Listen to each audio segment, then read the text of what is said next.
Welcome to Thursday Night Knives. I'm Bob DeMarco. Coming up, a dramatic new design from Kaiser Knives. Also, an exciting large Serge Panchenko that looks, man, really cool at 3.75 inches. I'm excited about that. And then I want to talk about your Bugout back knives. This was inspired by the new Tagged Out, which looks so cool. And I've been seeing some reviews and just wanted to know what you have in your bags. I have a bag in each car, and then bags just in the house, which were kind of more necessary when I was living smack dab in the middle of um, New York. Uh, because living in a city, you don't have as much room, and you don't have a car to pile everything into. But I still maintain those bags, especially in the car, because if you break down, you want to know you can get home. Michael Morgan, good to have you here, sir. Got your blacked out Yo Jumbo, Weston Probst. Yo, he says, yo, right back at you, sir. Caleb, howdy. Finally got his CEO. I'm glad to see you want to put some specialized scales on that. That sounds cool. I guess you want to make them yourself. Michael, good evening, Bob. Good evening, Michael. How are you, sir? Christoph Wilhelm. Christoph, in the cut, he says, in the cut. Ketmuk Neshart, Ketmuk, always a pleasure. I have Bowie's out, Ketmuk. He says, good evening, Bob, Jim, and Junkies. I've been on a Bowie tear. I just, well, you're saying, but I thought you were just on a dagger tear. That was kind of coincidental. Got another one today, as a matter of fact. We're going to see that in a minute. But, man, the theme in my mind has been Bowie's lately. I have a Kudeman, Spanish-made Kudeman Bowie coming. Thanks to Legion Tactical and his videos on it. He totally whet my appetite for it, so got to check it out. Blade Ogre, good to see you, Blade Ogre. We got Chris with us. I am unfamiliar. I have no Spanish knives besides a couple of trinkety knives that friends had gotten me from Spain as tourist pieces, but nothing serious like an Ator or a Kudeman or who else? There are other cool Spanish knife companies. Sharp and Stabby, good to have you here, Sharp and Stabby. Good evening, fellow blade fiends, Mr. Bob and Jim. It's time to get our medicine. Well, you know what I'm saying? I think it's probably spread about all around you. I have a very, very messy desk in front of me in a good way. Things like this. I have the old Van Temsky Bowie out.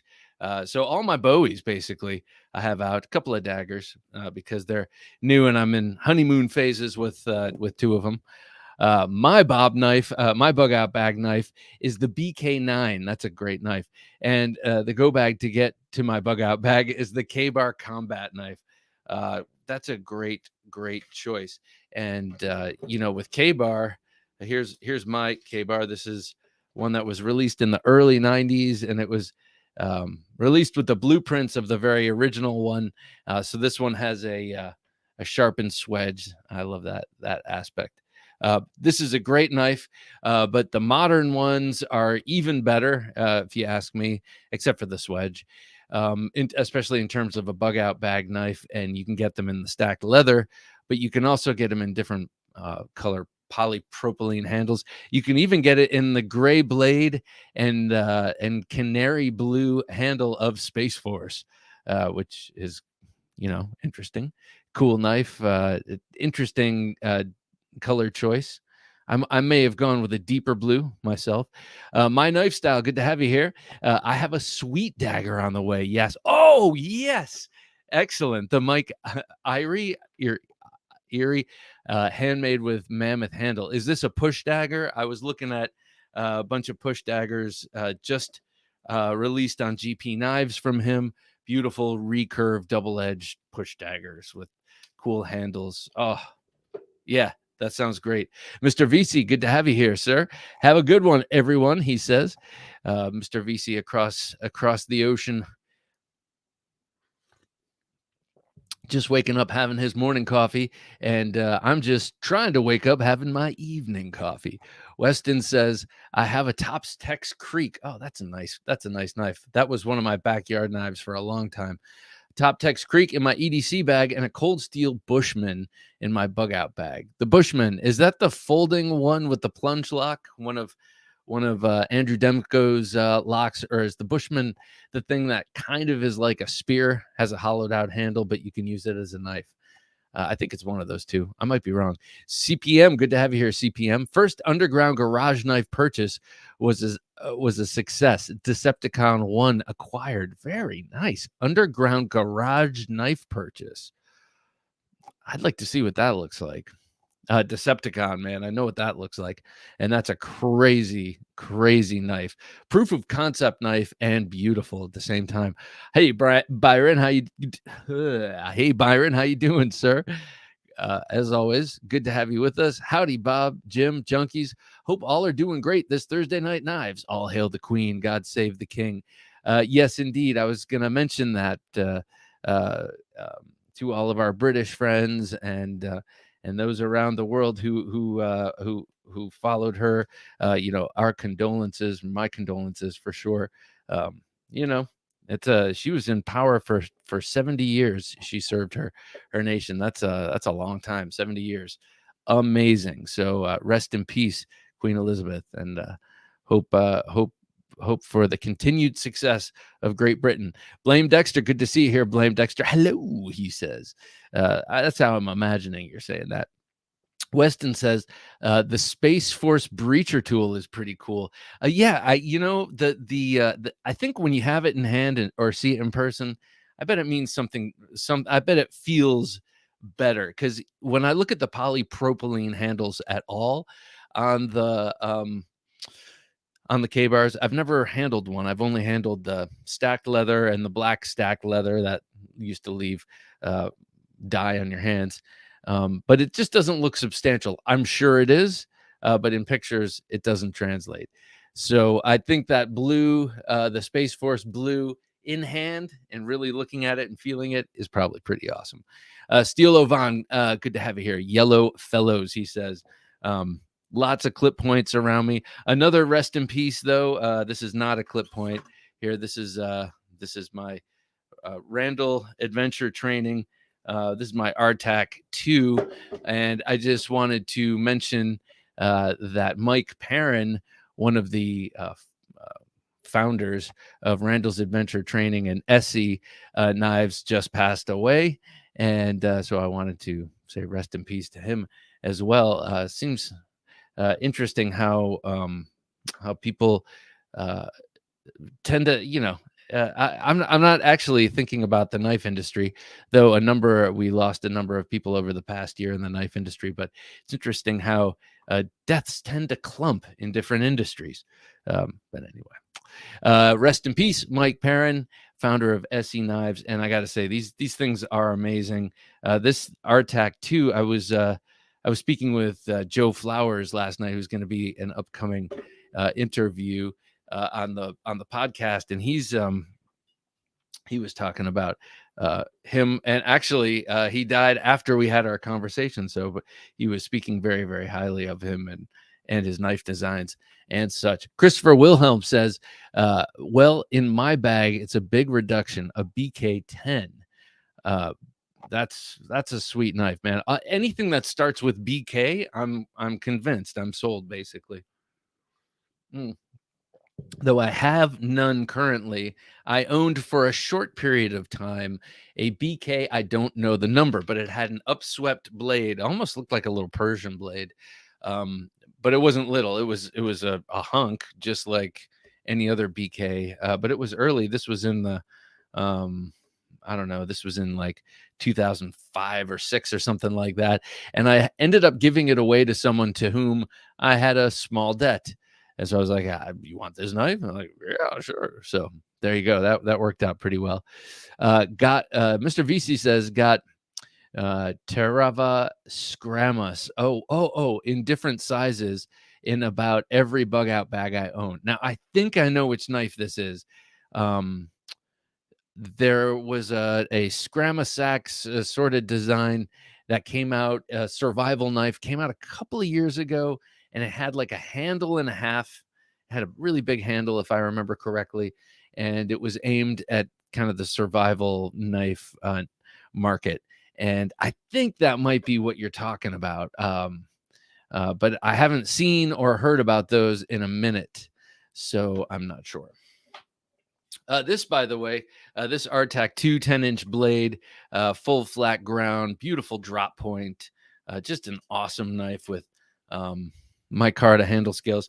I got a custom made sheath when I bought the knife years ago. This is back in my Nut and Fancy days, and I got that sheath from a Nut and Fancy sheath recommended sheath maker. So very nice setup there. Hangs on my desk. And I have another Bowie over on this side. Manny Z says, "Hey, Bob and Jim, que pasa? Manny Z, good to have you here, as always. And muy bien. Muchas gracias." This is the one that hangs on the other side of the table. I love this thing. This old sword. Hey, good to have you here, Dave. A quick good evening, junkies, as I'm wrapping up the last day. Oh, that's right, of your vacay and prepping for an early drive. My trusty Benchmade freak is accompanying me on the trip. See you soon. That's awesome. Dave has such a cool and eclectic collection. So many out of the box designs and so many very tactical designs, but it's cool to see him go towards something practical when on a road trip in the freak. Look at that, the Western Bowie. I love the Western Bowie. Such a cool design. I love the big quillions. This quillion was hammered down and it is so thick I cannot hammer it back. I've tried hitting it a few times and I'm like, something else needs to happen. But I'm going to leave it because I feel like the person who owned this, relied on it for his safety, and I'm going to assume it to him and put it on this bone handle and pounded down the quillion just to protect his fingers even more when he gets in fights with bikers or something. I mean, this is the story I have. My brother bought this in a pawn shop years ago, and it is a Western model 48 or 49. W49. Hero, good to have you here. Hero Sticks. Hey, all, Bugout bag, cold steel 8010. Awesome. Pinkerton Smilodon. And I don't have yet the wood pick, but would pick the White River Firetac FC5 fixed 5-inch. I don't know that one. Seems like a great survival firecraft blade. I got to say, the cold steel 8010. Oh, yeah. That's a slam dunk. The Pinkerton Smilodon is a bit of a surprise and a bit out of left field. And I get it.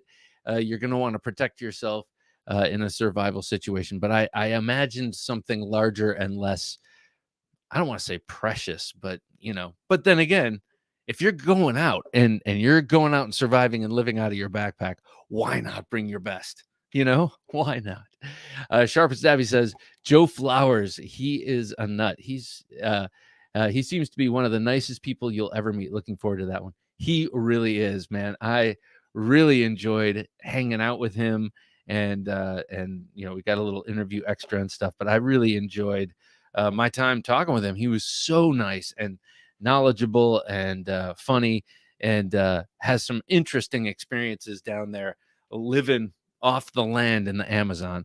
Crazy. Professor EDC, good to have you here, sir. Evening, junkies. Bob, Jim, he says, smiley face with the cool glasses and crossed swords. A man of my heart. The Terava Scrama and the Jakhari Puko, one of the Best Buy's quality price ratio. Great users. Okay, I got to write these down because I think that is the sacks, the Scrama sacks that was getting some press a few years back. Let's see. Right, yeah. If I don't, I got to do it. Scrama. Okay. And then the Puko, I'm not going to worry about for now. But thank you for the info. All right. I think it might be time for a pocket check. Wasn't carrying that. I kind of wish I was. It'd be frowned upon in the civilized place where I work. And I'm saying all Bowie today because it's really on my mind. But today, I actually had one of my favorite non-Bowie knives, actually probably my favorite folding knife in my collection, I think. I don't know. It's so hard to say. Today it is, but this is my XM24, my Rick Hinderer Knives XM24. I love this thing. This is pre tri-way pivot. I don't need no stinking tri-way pivot. This thing is smooth as silk. It's got sort of a hydraulic close and flips open, especially with my right hand, just perfectly on washers. Perfect for washers, I should say. But has a great sound. Listen to this. I'm going to see if I can get it here. Now, sometimes I get a ting. I got tings all day. Ting. When you close it, but a big knife. This is a big knife, and just from the summer, I'm not used to carrying these big knives as much. So today, this I was aware of it sometimes in the pocket, but not in any unpleasant way, in a reassuring way. I had a knife related to, well, you'll see that in a second.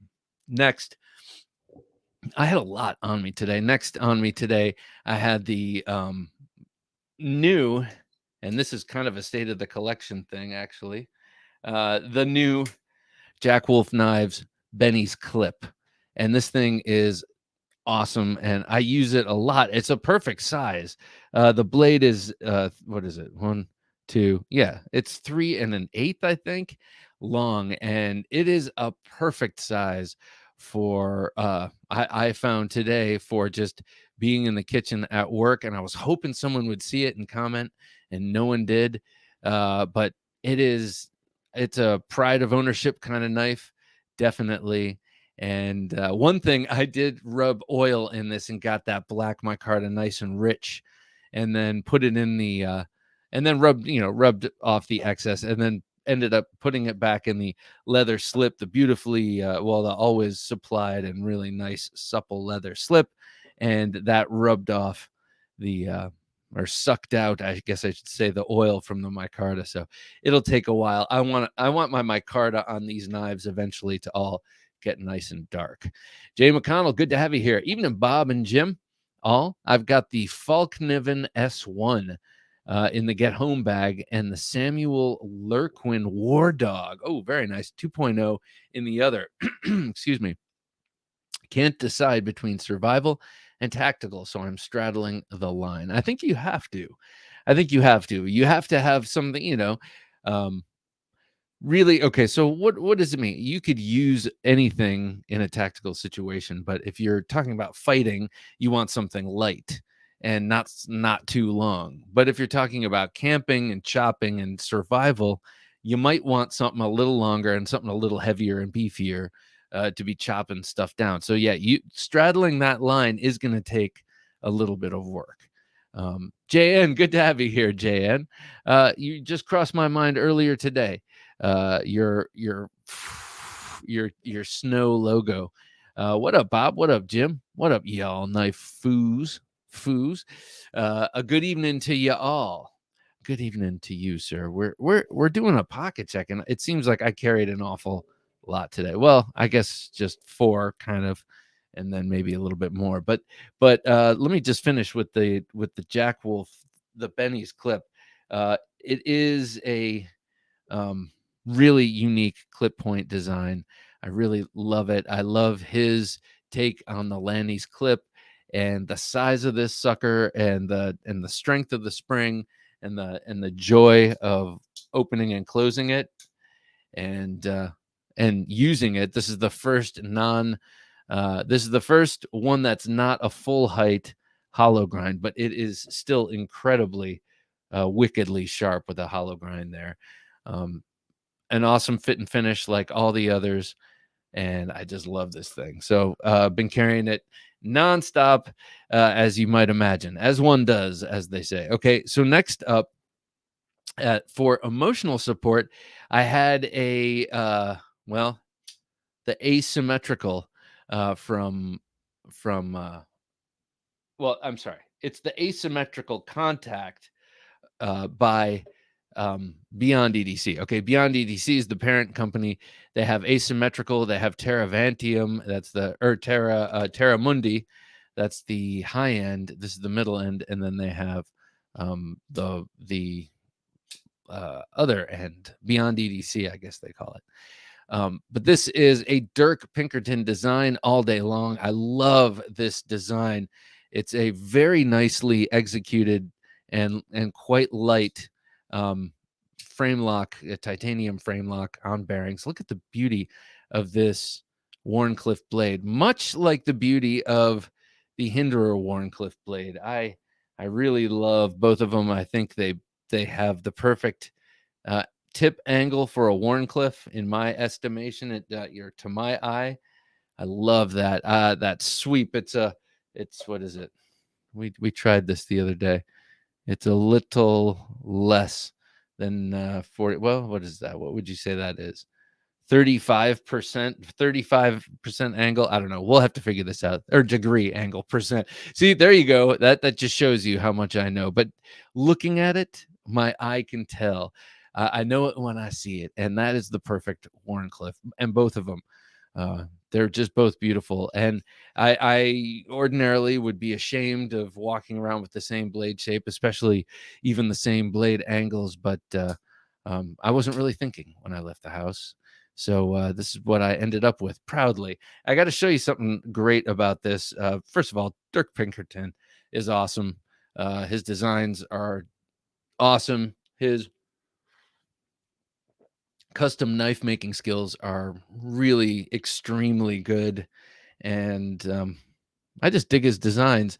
I like how they straddle the line between EDC and tactical. And this, of course, could excel at both, especially when I put it in reverse grip and you see the angle the blade kind of comes out at. So it's reaching forward a little bit, sort of like some of the Pikal style knives, the fruit knives that we like, sort of get that same effect because of how the cutting edge is related to the top of the handle. So I had that on me, has great action and just an appealing knife altogether. And then I also had the Fred Perrin neck knife on me. This thing is great. It's I forget it was on me until I took off my work shirt and this was under it. It's like, oh yeah. So maybe it's not so good to have it so light that you forget it's there. But once you start carrying it regularly, it becomes habitual, and then you'll be able to use it. Remember that you have it during a utility task, or use it and reach for it in a need in this moment sort of task. Beautiful blade, beautiful Bowie, and that's what I was carrying today. I did have one knife that I had with me, and it's one that I made. It's my Taliban, but a small version, like a handheld, not handheld, but a small knife-like version, not a sword. And I had it with me today, stashed in my bag, but it made me feel safe. It made every space I was in feel like a safe space. I do like this knife. It's chisel ground. I would love to have a really good knife maker make this knife for me and maybe a few others. It's a really good knife, I gotta say, even if I do say so myself. So I had that on me and carried it in the belt like a samurai, or I guess like a Moro warrior, something like that. Anyway, before I embarrass myself, you tell me, or again, you tell me what you were carrying. And you know what? I'm going to put my neck knife back on while you're typing right now, letting me know what you had on or what you were carrying. I shouldn't say had on. That makes it seem like too much of a frivolous fashion accessory instead of a useful tool that we rely on to survive during the day. Professor EDC says, I'm totally hooked on Jack Wolf knives, Bob. Every month I gladly wait for the next pattern. Yeah, I think this is it for a while. And that's good because it gives us all an opportunity to really soak up the usefulness of each one of these. They're all awesome, really going for the most essential, some of the most essential patterns right out of the gate, and just doing them with such panache. Hey, panache. Will be good to have you here. My Bugout bag knife is a Work Tough Gear Wilderness Warrior. Oh, I am so excited about Work Tough Gear as a concept and the stuff they are putting out. And I have more that I want to say about that. Nothing. I want to get the guy Vic on the show. I want to talk to him. JN, that Benny's clip is about my favorite clip point shape ever. It is dramatic and it has a bit of a recurve in it, but it's that sort of traditional clip point recurve that's sort of, well, it's not sort of, it's built in so that you sharpen over time and you reduce some of that belly, but you don't deform the blade and get like a fillet blade. So as you sharpen away, you tend to sharpen more of that belly away, and because that's where you're going to be using it the most, and you will not have a weirdly shaped or bad cutting geometry behind the belly through many sharpenings. I think that's the concept. Very nice knife. My Knife Style. Good to have you here, My Knife Style. In the pocket is an older Godfather. Oh, cool.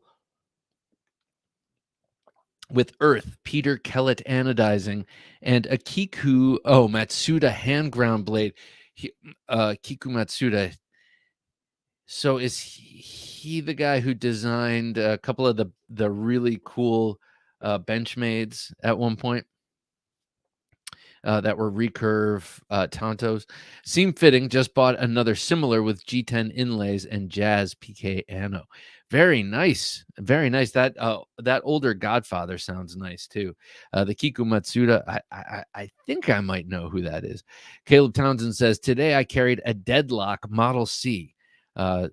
Some call that knife perfection. And a Purvis Progeny. Those are cool. Those are cool. I like the Purvis blades. I don't have any, but I would like to get one. A Progeny, that is. JN, the snow is a drawing I did 31 years ago. You got to zoom in to see it. That's right. I remember you saying that. And I think I took a screen grab and then tried to zoom into that, but it didn't. I need to do it differently.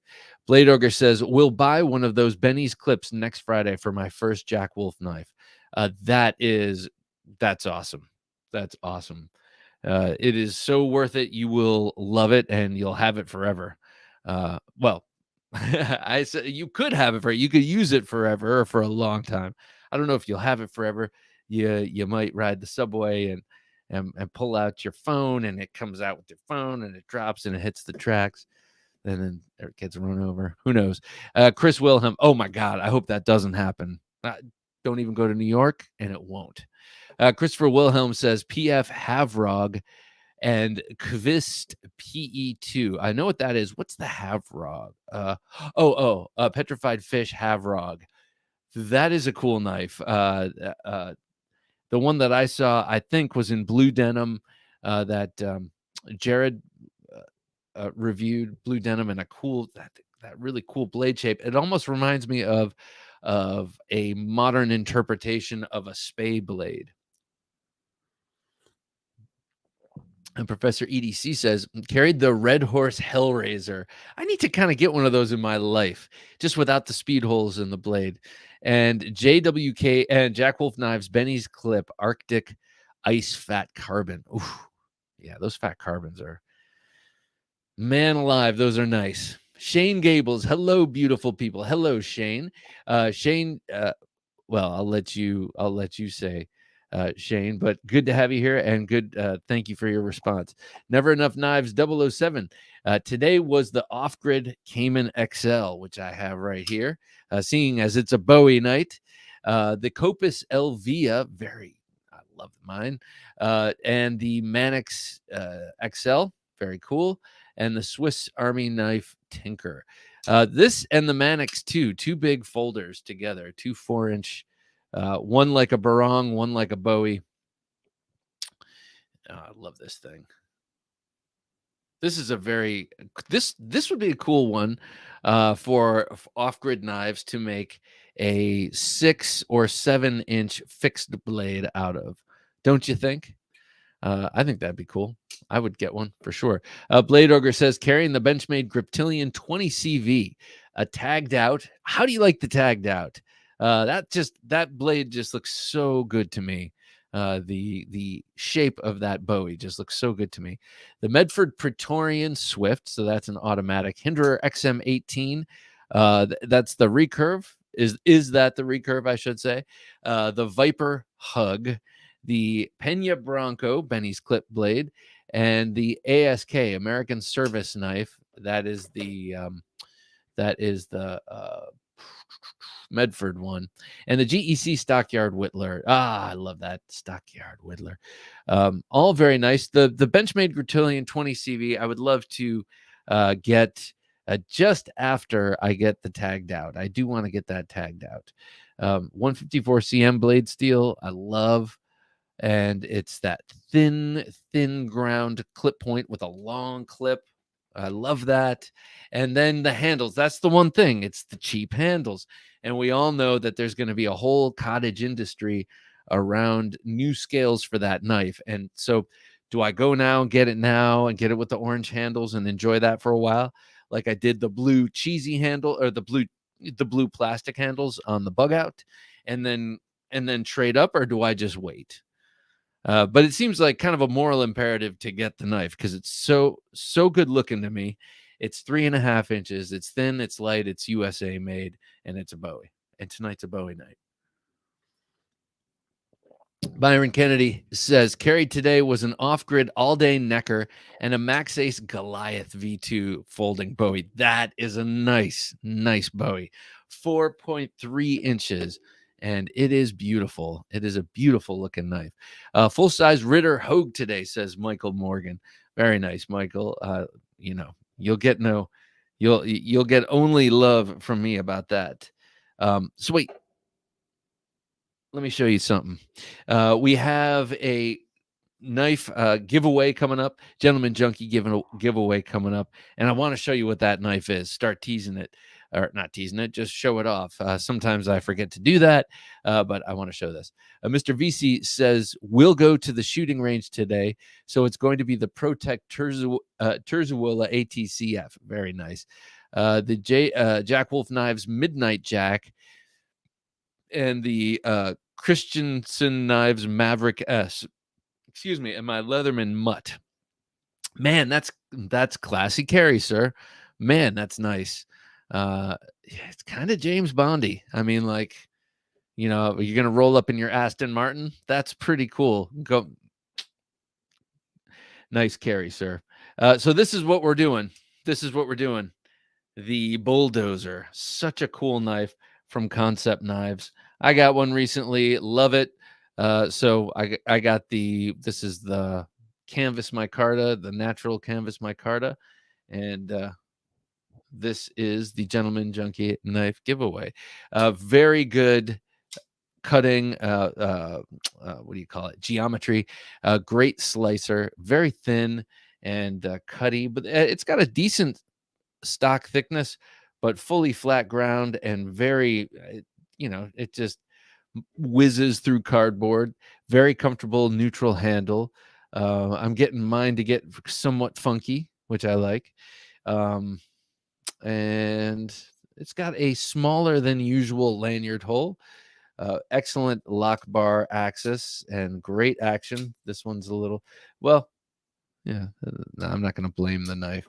My left-handed front flipping action is not the best. So here it is, the Concept Bulldozer. I will be showing that off again. Of course, it comes in the box with all the cool stuff. I really like their presentation with that special kind of slip, which is handy for travel. Ordinarily, I don't keep my knives in slips. Everyone has their way of keeping things. I do keep my Jack Wolf knives and my other slip joints in little slips. So makes sense to me. Manny Z says the Rex 45 Shaman and the blue Mordax. I like the Mordax. Never got it though. I think the Mordax with a regrind would be awesome. Shane, nice, man. Thank you. Knives Live start 2022, starts November 4th at 6 Central. And I am very happy to say that I will be a part of this year. And I don't know what my time slot will be, but it doesn't matter because we're gonna freaking Devo the whole thing, bro. It's gonna be awesome. 24 hours of knife content, channel to channel, all sorts of interesting people all day, all night. And the proceeds, this is all, by the way, organized by Shane himself. And I'm not sure who else helps you, Shane, if anyone does. And but the proceeds go to Knife Rights. And I'll tell you what, it's because of Shane's efforts and Knife Rights efforts and others that I can legally carry this and legally bought this one here in Virginia. So check it out, November 4th. And Shane, thank you for the super chat. I'm going to super chat you with I'm going to salute you with, okay. This one's good. This one's good. This one I've had a long time. And you might laugh because you might recognize it, but this is an awesome knife. It's a Gill Hibben design, and it's made by, this one is made by United Cutlery, I think. So they're not known for the, making the greatest knives of all time, but they certainly work. And if you want this, you're either going to pay thousands and thousands to get an original made for the movie Rambo 3, or you're going to do what I did in 1990 whatever, or possibly 80 whatever. I don't even remember when I got this. 90s, I guess. And get a United Cutlery. It's all the way through tang. This thing is awesome. I put a sweet edge on it. It's 11 inches. I even tried very hard with rudimentary tools to sharpen the clip. Now that I have a little better set of tools, I should try again. But this is my knife of last resort. This knife lives in that room. That's the laundry room. And that is, if all else fails, and that's where we end up, and all the ammo is spent, this knife will be in there. So this is my knife of last resort, Shane.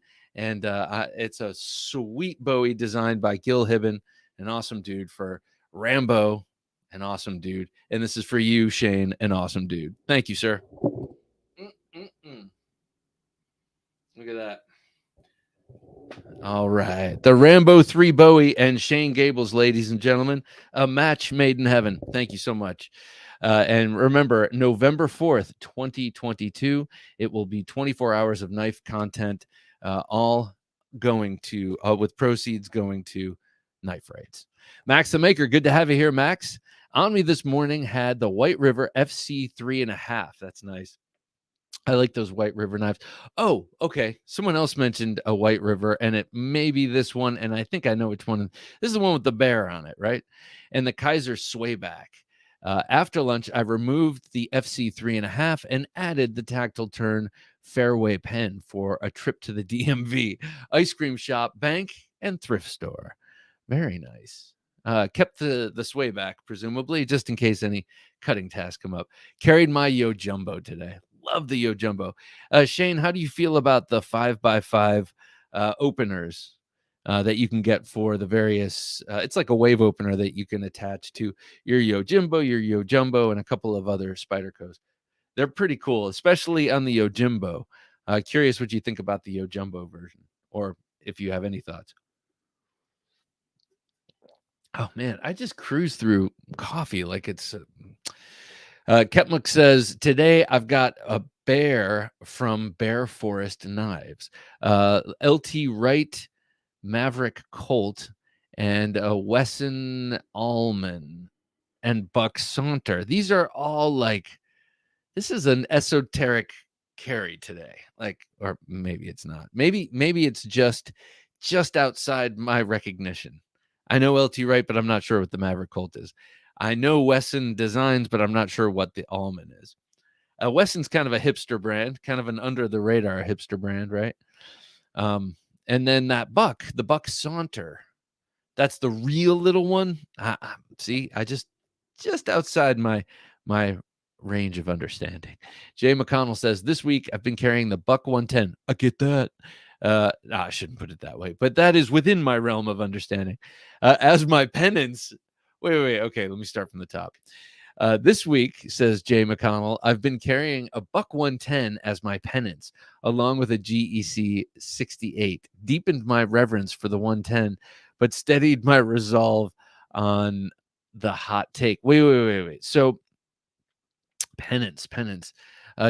Describe or remind about the penance, because it is a boat anchor. Did you have it on your belt, or did you drop it in? This is just the 112, a mere shadow of the 110 in terms of weight, but it still is a little boat anchor. Hero says, today carrying the Hinderer half track in black G10 and bronze hardware, and Swiss Army knife cadet in black A-locks. Very nice.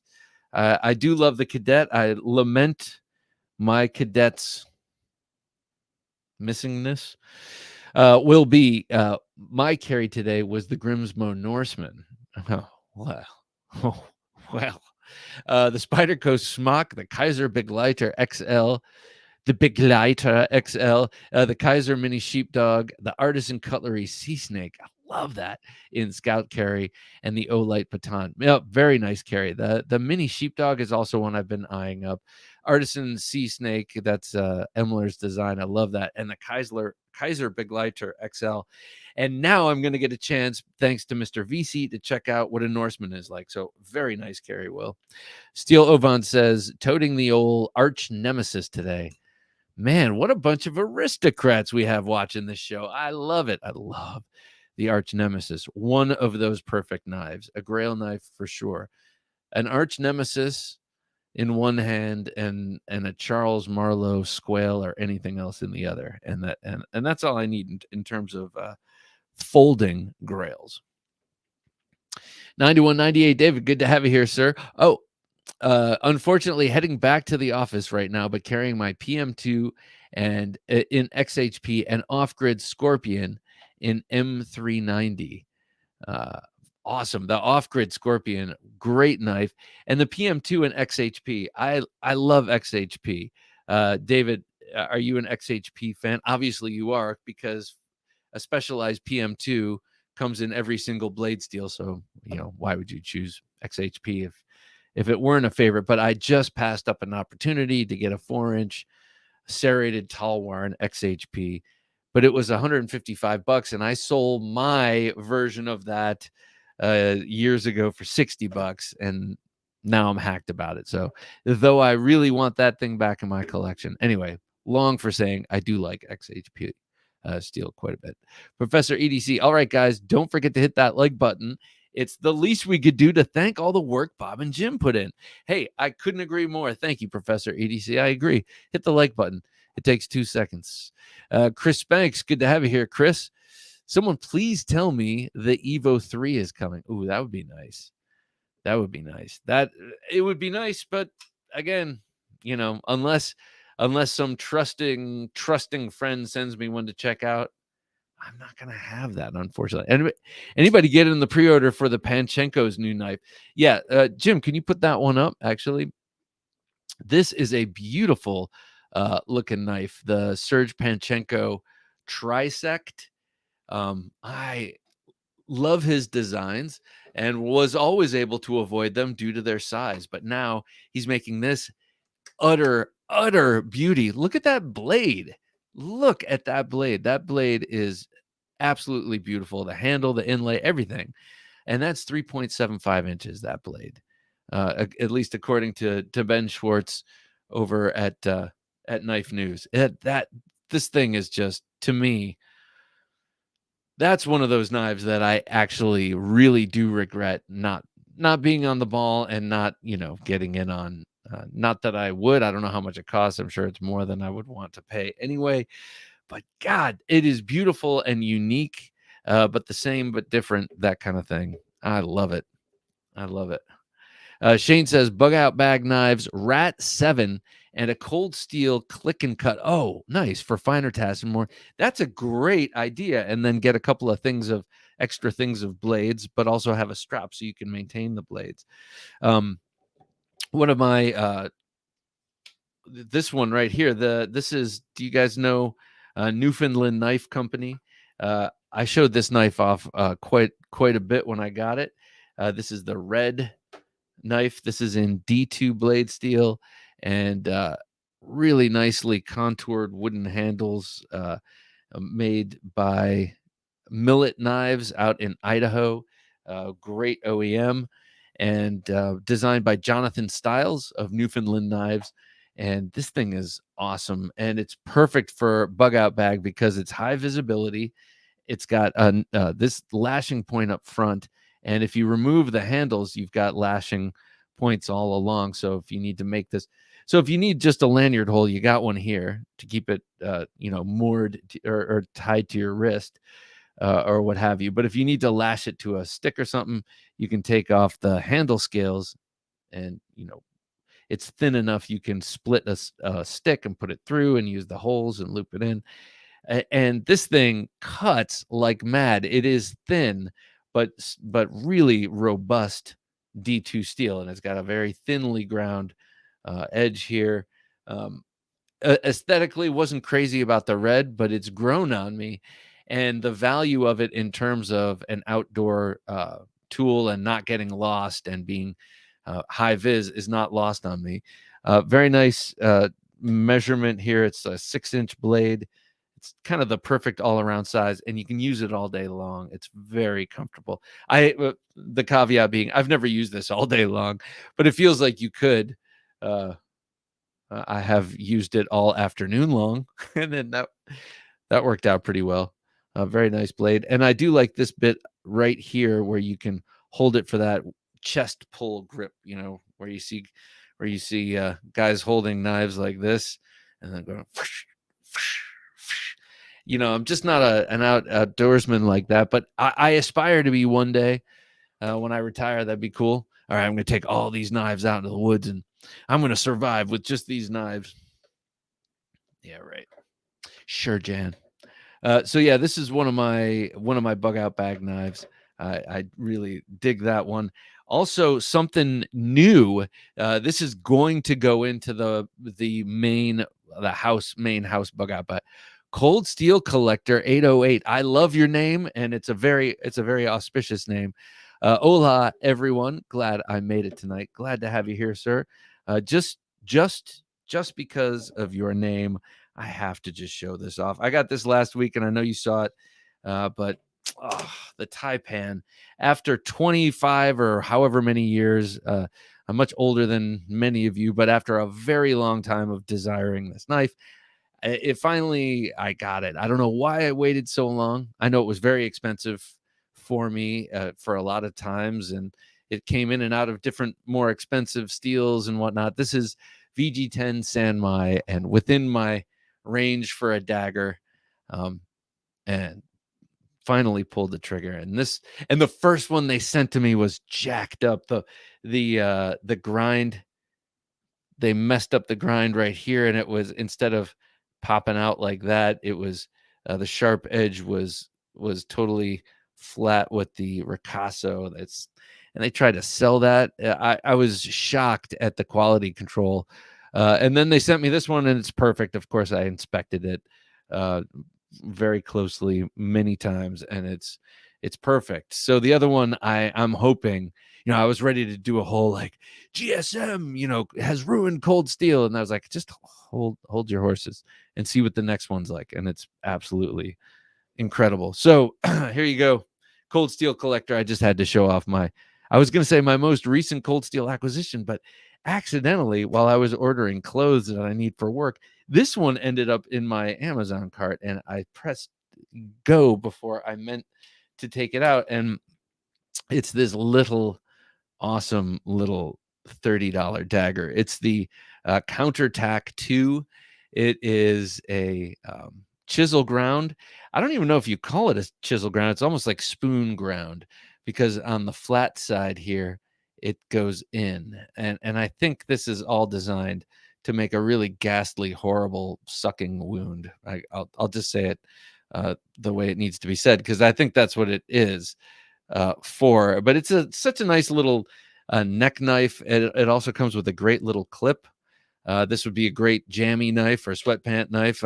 Don't forget to take it off before you get in bed, of course. You would hate to have this pop out of the sheath while you're rolling around in bed. That would be a disaster. Let me stress that again. That would be an utter disaster. So if you do anything stupid like I do, like carry a knife in your pajamas or whatever you're ending up crawling into bed in, which I do, make it heavy enough that you're going to remember and take it out. Okay, that's your PSA for the evening, but great little dagger. And look at that. Look at the size difference. Isn't it cute? I love this. But tonight is about Bowies. It's all about you, Bowie, tonight. But I can't help but show some of these other things. This knife is incredible. This happens to be the one Lynn Thompson always has around his neck when you see him in videos lately, like for the deadliest weapons, their series. Christoph Wilhelm says an Orion Scorpio is definitely in my future. Yeah, that is a beauty. Very unique blade shape. I really like that. The Bulldozer is a great one for a hole mod. Oh, yes, you're right. Someone else mentioned that, Mr. VC. Great one for a hole mod, and it's a great knife. I like the neutral handle. I'm starting more and more to appreciate that. Shane says, I'm DM'd your slot, Bob. Oh, thank you. I will check it out. In my post-show stupa. Christoph Wilhelm says, Rambo 2, Julia Nicholson was so underrated, so amazingly beautiful. Rambo 2. I mean, like, right, the classic Rambo. It was First Blood and then First Blood 2 Rambo, or Rambo 2 First Blood. Wait, how did they do that? But anyway, yeah, I'm her. Yeah, she was, and deadly. A great combination in my estimation. Jay McConnell says, carried the 110 in the pocket because I had called to euthanize it. Right. And felt guilty at the time, but now I'm comfortable saying, oh my gosh, hey man, I feel like I was part of that healing. I was part of that journey. And I want to congratulate myself for my good work. I mean, I want to congratulate you for doing the work with the 110. Good job. Michael Morgan says, I tape buck 110s to my wrist and ankles when I go for walks. Yeah. You just pump it up, man. I take them and keep them in my boat and just tie ropes to them, throw them over. My Bugout says Caleb, is the SE Laser Strike. Yes, it's like Gazer Face. It's like, yes, it's a cool knife, but just Laser Strike. Funny name. Manny Z, how big does a knife have to be before it's a sword? In my opinion, blade has to be greater than like 16 inches, I'd say, and a handle of 6 inches or so. So overall, I mean, to me, overall 29 inches is a sword. It's a short sword, like many of the Filipino swords fall into that range, like 30 inches, 29 inches, in my experience. And same thing with the sticks. That's why they train with sticks that size. A lot of the kind of knives like these fall in that range to me. Yeah, so yeah, 25 inches, 18 inches for a blade, something like that. Weston, how's that for a non-answer? Weston Probe says, couple of beautiful daggers. Thank you, Weston. Thank you. I say as if I made them myself. No, I did not make them myself, but I did gather them around me, I guess we should say. Well, since I was showing the other knives, other daggers from Cold Steel, I'll just show you my last dagger from Cold Steel. You've seen this one, but this is the Peacekeeper 2. I bought it recently from someone on Blade Forums for a very good price. These are long out of print. I like I have the training version of the bigger version of this knife, and I'd love to get the real cutty version of this. But this thing is awesome. Cold Steel Collector says, saw it last night. Beautiful pickup on that taipan. Thank you, sir. Thank you. I just love their daggers. I mean, look, you can see the belly here. Look at the shape of this dagger. This with the hollow ground bevels on both sides and thin behind the edge with that, but robust, with a medial ridge and everything. But with those curves, this is going to slash all day long as well as be a great thrusting weapon. That's what I like about these Cold Steels. They really are, they do both.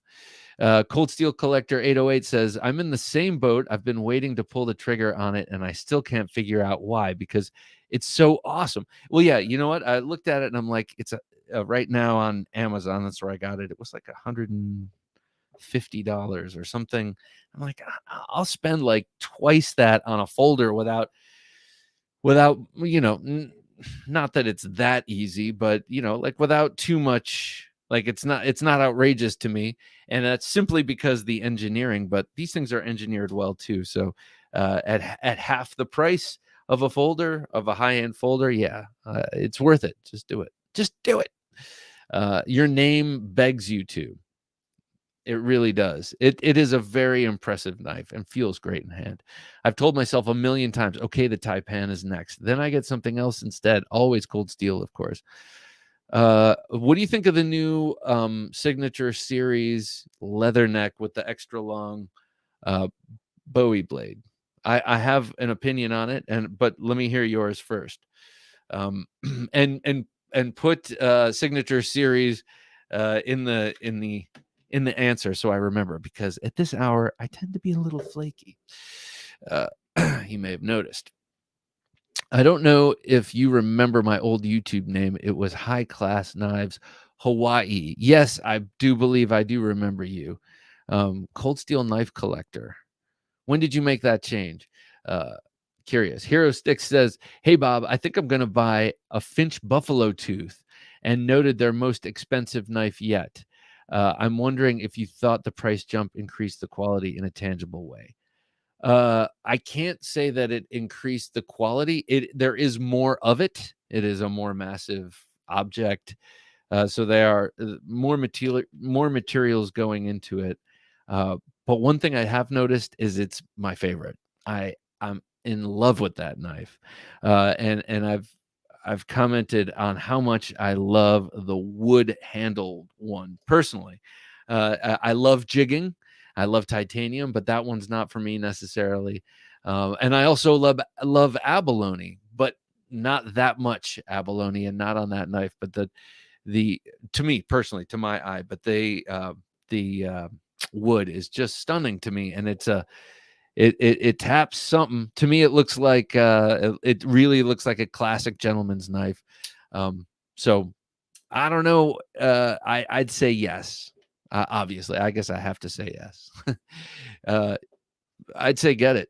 If you're on the fence, get it. You've got to have that as part of your group of Finch knives, your flock. Yoda Doug, good to have you here. Yoda Doug's tool collecting channel.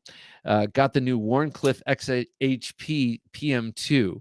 Very nice. I do like that. I love also the Tonto variation of PM2. I like when they do stuff like that.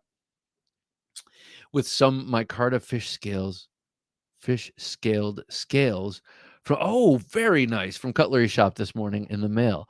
It's like a Pical style knife in looks, does great with the Elvia. Very nice. And I love fish scale knives. Like I really wanted the Protec TR3 in that fish scale. And they're kind of hard to find, and they came out with them recently, but I got my TR3 a long time ago. Cold Steel Collector says, I just picked up a Peacekeeper 1, very nice, and 2. Both were Grail pickups for me, so glad to get them. That's awesome. Congratulations on that. Anyone got a Formax Scout I could acquire? Nope. I shouldn't say nope. I don't. I was just thinking of mine. I'm like, Mine was a gift also, so I couldn't give it to you even if I wanted to, but I don't. It is awesome. So let's help Shane out. If you have a bead on a Formax Scout by Cold Steel, that's the inexpensive, or I should say the budget oriented, or I should say the realistically priced Formax Scout in AUS 10. That is amazing. Let them know. Right here. Sharp and Stabby says, have my spiced up Revere high polish on my hip and a Viper keeper in the pocket this evening. I like the keeper, but I like the Revere even better. Uh-oh, ladies and gentlemen, looks like something happened to my main camera. I think I jostled it, so let's see if I can come back online. And in the meantime, I'll show off this Revere here. This is the same knife that he was just talking about. And let's see here. How's that? All right. Hoping that this will work here. Let's see. Start cam. And beautiful knife here.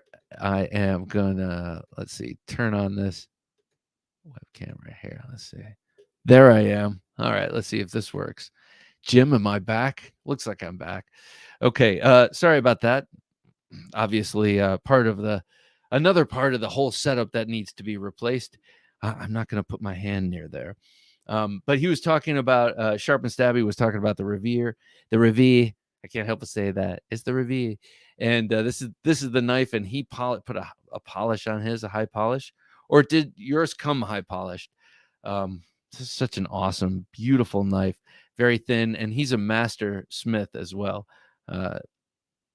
Josh Fisher, the gentleman that made these knives. And by the way, great in reverse grip, and that recurve is nasty. I know it's a hunting knife, but to me, it works great as a sidearm. Anyone else notice that Cold Steel dumped the aluminum scales for Grivery scales on most of the 2022-2023 models, recons, etc.? Wait. Oh, wait. So they had aluminum scales on the only ones they had aluminum scales on were the Code 4s. Yeah. The Code 4 was the only one that I can think of that had aluminum handles. But they've moved to the Grivery. That's oh, I know which one you're talking about. That's a new line. And I don't think it's Byron, I think you're thinking of a new line, and it's not, at least at this moment, replacing the Code 4. The Code 4 is still in aluminum, and I think S35, but they also have a blacked out version now. So I'm wondering if there's some conflation going on. But if not, and they're all just going to Grivery, gobble up what you can, because there's no going back. That sounded very doom and gloom. Hero Stick says, I'm vacillating between the Cocobolo and the Titanium. My Drifter and Harvester are both in the wood. My Drifter also is in the wood. Dig it. This is another one that would make a great fixed blade, a larger version of that. Both in the wood scales, so I think I might go Titanium. I agree about the Abalone, but I love it on my Lucky 13. I could see that. It's a smaller canvas, though. And the Titanium, that is also a really great blank canvas, because you've got the beautiful jigging, but you could have it anodized, you could have it blasted, do lots of cool stuff with it. So yeah, the Titanium could be a real winner. Plus, if you don't like it and you wanted to sell it, you might stand to gain a little bit more. It's a Gungan. Good to have you here. The Cold Steel SR1 Lite for $37.99 at Amazon has to be the best deal in knifedom. I know exactly what you're talking about, and I have that in my maybe that's the one I should have accidentally dropped in when I was late night ordering work pants off of Amazon, because what a deal. You cannot beat that. JN, the launches are all aluminum. The Kershaw launches. Great knives. Raymond Knight, good to have you here, Raymond Knight. My Formax Scout I used to tear up the garden. When it's done, it's awesome, but the edge cracked a little and 10 plants. But I stropped it out. It's a great knife. Yes, Cold Steel does a lot with steels that are not super steels. Like for years, they did Aus 8 very well, probably according to trusted experts, probably the best that anyone has done Aus 8A, A meaning annealed. Not exactly sure. I guess that's basically tempering it so it's not too brittle. But they do a great job also with the Aus 10 that is in a lot of the Voyager knives and like some of the more budget friendly knives like the Scout knives. So dig it. Sharp and Stabby says, any chance you might have Josh Fisher of 1558 Company on sometime? I did the polish on it. Yes, there is. There is a long list and a big book of business cards that I'm slowly wending my way through, and he is on it. I would love to talk to him and his daughter. By the way, who is like 17 or something, is now a master smith. So I mean, or no, journeyman smith, and she's like 13 and she's a journeyman smith. And I remember Matt Chase, who just got his journeyman smith certification at Blade Show. He was like, yeah, I saw I was showing him this knife. He's like, oh yeah, I saw his daughter, like 13 years old, getting the same certification I got. So she must be a quick learner and learning from someone who's a master. Yoda Doug says, Sniper Bladeworks LPC is an awesome Bowie bladed knife. Yes, it is. I like the Sniper Bladeworks knives. I don't have any, but I like the audacity of them. And I also like their pistol grip sort of orientation. I've always liked that in knives and swords. Cold Steel, Yoda Doug says, Cold Steel used to have aluminum handled AK-47s. That's right, with an Axis style lock. That's right. That was before, and it had a sort of triangular plastic butt cap that was kind of pokey, and they had two sizes. I remember that, and I think the first Recon ones, like way back in the day when they also had the Axis style lock, I think those were also aluminum. Cold Steel Collector might know. Recons don't have aluminum scales. Okay. Did the very, very, very first ones back in the 80s or early 90s have them? I can't remember. They had that rip-off access lock, though. James Moore, good to have you here, James. Hello, everyone.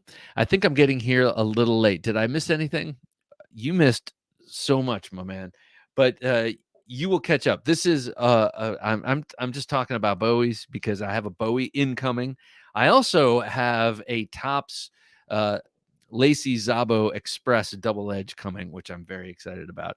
It was an impulsive purchase, but I'm in a Bowie phase. So just to say hello and thank you for coming, and to say that it's not late, I will show you another Bowie that I've been handling a lot lately. This Shining Mountain Bowie, so awesome.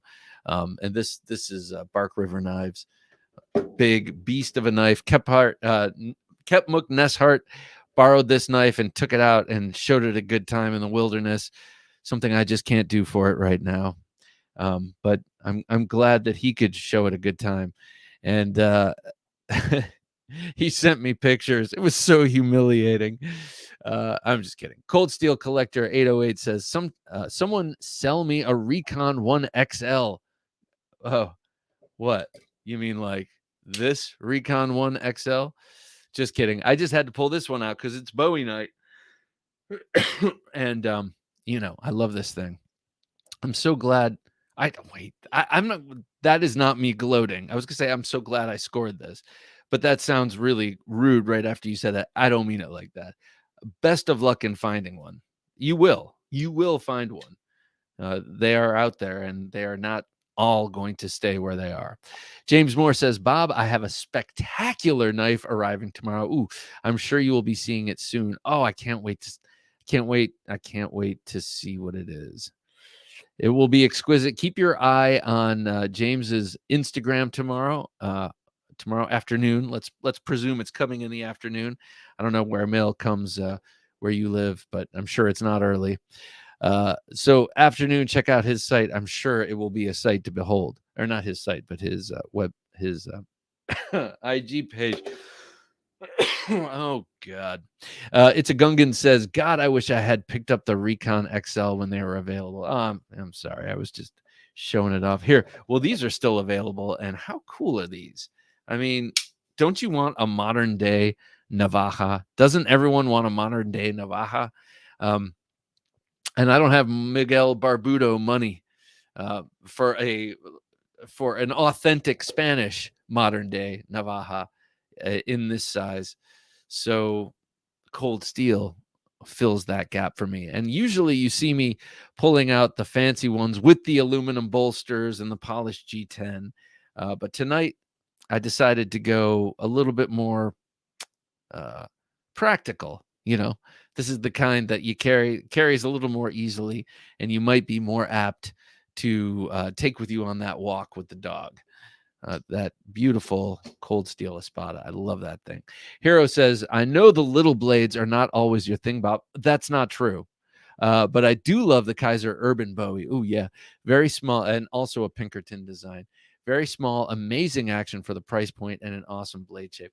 Here's the thing, Hero. I do love small blades. It's that I don't tend to carry them, and that's what keeps me from buying them. But I have a love for them.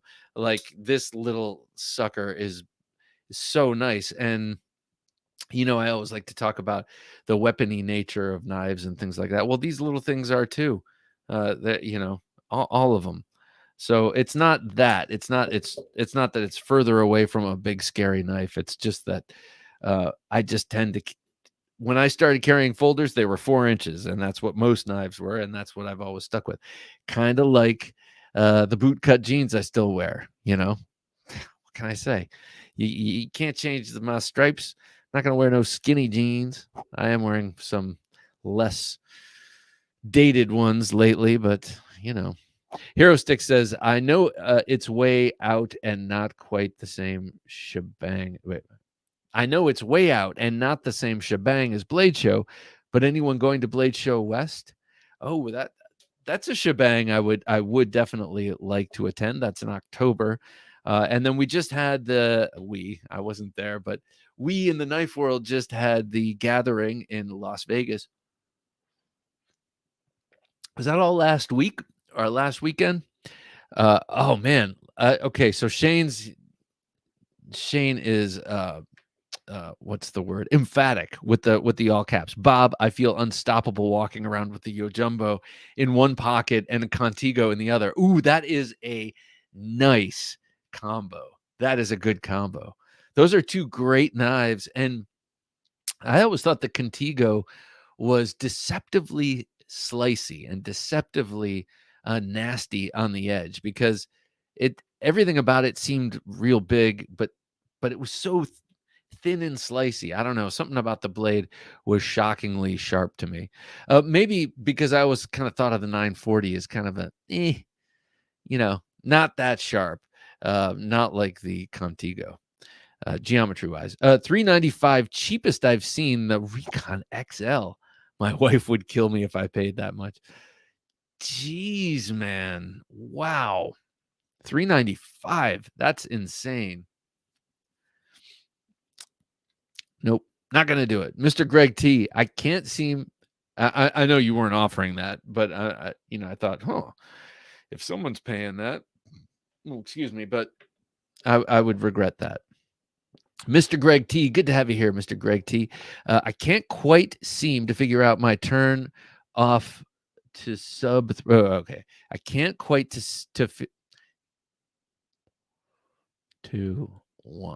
I can't seem to quite figure out my turn off to sub 3.4 bladed folding knives.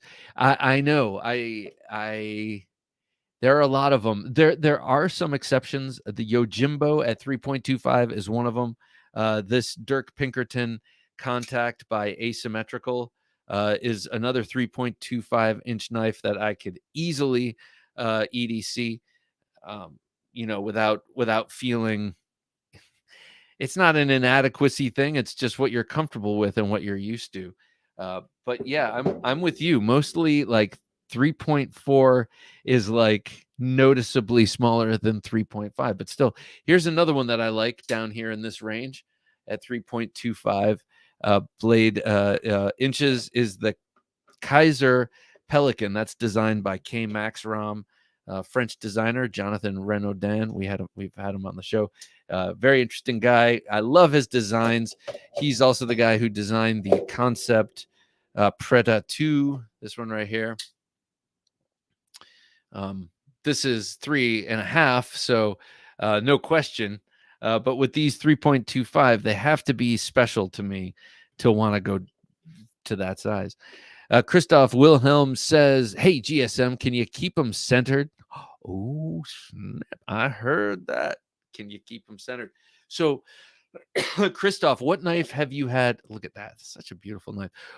Christoph, what knife have you had issues with in terms of centering? I'm curious. Hero says, "I'm excited for you to get the next box." I am too.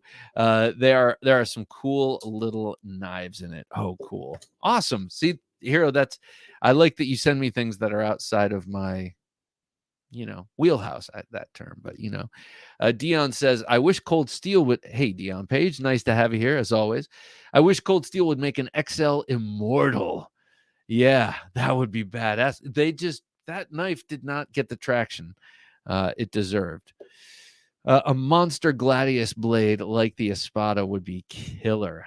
Hello, King Junkie, and all the knife junkies watching. Thank you, sir. Yeah, I agree with you. An XL Immortal, it's not going to happen, but it should. No doubt it should happen. Shane says, "The Contigo is the best thing Benchmade ever built. Very slicey for a tactical knife." Agreed. And Shane, what do you think of the tagged out? Cheesy name, and of course cheesy handles, but who cares about the name? And the handles will be updated, no doubt, with a whole bunch of aftermarket things. So do you like that beautiful American made knife with a really nice Bowie blade, which is an American blade shape, arguably? Yes, the Navaja, and there were clip points throughout history, but we really took ownership of it, with the Bowie. Speaking of clip points, I want to show this one. I never show this anymore because it's not as big and aggressive as most of my clip points, but this is such a great knife. This is the one that when I got it, I kept waxing poetic about a time in the American past, and I sort of roughly gave it a time of like the 30s or like around the Depression, I guess. And I just saw this on the belt of many a weekender and just general guy alike. And it's just a general knife, but it's from Bark River Knives, and so it's you've seen a lot of knives like this by knife companies like Puma and Schrade and different styles, but they just did such a beautiful job of this. It's just like a general purpose outdoor camp knife, but it's a clip point, and it's sort of a proto K-bar type knife. This is the kind of knife that people were bringing into combat before, in World War II, before the K-bar was a thing, before the K-bar was codified and went into production and all of that. It was knives like this that were hunting knives, outdoors knives, camping knives that had this kind of clip point, and they were sort of turned to that combative purpose. But just a great thing. This is the Boone 2. I waited for this knife to come out for a long time and then snapped it up. There was another one that came out close to this time that had a very similar vibe, but a thicker blade, and I can't remember what that one is at this point. But this is one of my few knives in CPM 3V, and just a great clip point knife without being one of these monster aggressive weapony Bowies, which I'm so fond of. Uh, Speaking of, oh, okay, so let's pull up that article, Jim, about the RS Knife Works, that dramatic collaboration knife. Shane says, I have a full-size Crooked River, so I don't feel like I need it tagged out. Okay, so I had the full-size Crooked River in the wood. I was one of the few people who loved that wood. I'm loving wood on knives still. Um, I want I want more wood on my knives. I don't know how else to put that, but I would like to get more wooden handled knives. And I did get rid of that damn thing. Why did I get rid of it? Because I needed to get something else at the time, and whatever that is, hopefully I carry that more than I carried the Crooked River, because I stopped carrying it at a certain point. But beautiful knife, perfect Bowie shaped blade on that knife. I have a couple of other suggestions for a bug out bag knife that I'll talk about in just a sec. But this thing here, what do you think of this knife? RS Knife Works. This is their new collaboration with Kaiser. And it's interesting because I've been following this knife maker for a long time on Instagram, and I don't like to unfollow people, because, like, why should I sacrifice that person's count, unless it's something like, that's getting too political or too dirty, and I'm afraid to open it up in front of my girls or something like that.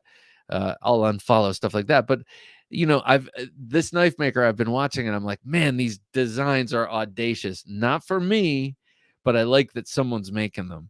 And so the whole unfollow thing is basically, I'm not crazy about his knives, but I love that he makes these big giant folders. I mean, this is tame by comparison to his custom stuff. So what do you guys think of this thing? I was watching Stasa looking at it, and I was watching Jared Neve looking at it.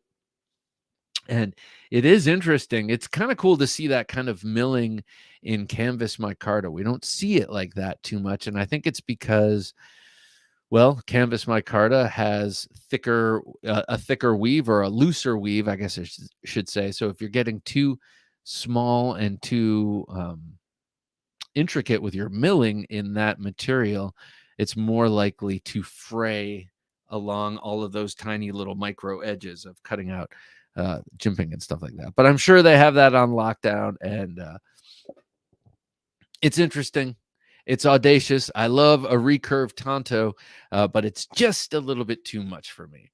And the blade to handle ratio is not pleasing to my eye. Now, I'm sure that doesn't really matter that much.